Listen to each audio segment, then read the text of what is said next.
Capsule 2: Characteristics of the Conscious. A question that came up from a person in my audience was, if the unconscious is the one that sabotages our decisions, does that mean that it is bad, to put it that way? The answer is no, of course not. Even though it is true that the unconscious sometimes, or even many times, sabotages our decisions and our goals, it can, in a similar way, be that force that calls us to do, for example, the physical exercise that at the moment we don't feel like doing. It is that something, that voice that calls us to do it. That is also the unconscious. In other words, it works both ways. And in fact, the unconscious does not judge, as we will see later. To close on this question, the unconscious is simply acting accordingly to what it learned from the environment in which you grew up. Let's continue with our topic. Let's start with the conscious and its characteristics.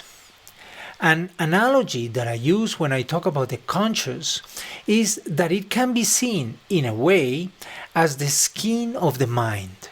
In other words, it is that part of the mind that is interacting in a direct way with the environment in which you are. The I with which you identify yourself with is part of the conscious, and in a similar way, the Johns or Marys that you refer to when interacting with them are part of their own conscious. The conscious uses the 5 senses to receive information from the environment. You see, smell, taste, etc., and then you mobilize the body to interact with the physical world in which you are. We will continue with the characteristics of the conscious in the next capsules. Thanks for watching. When the quality of your life improves, you automatically improve the whole planet. Please share in your social networks.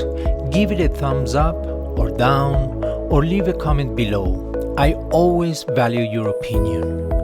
I invite you to subscribe to the newsletter and my social channels. Thanks again, and until next time.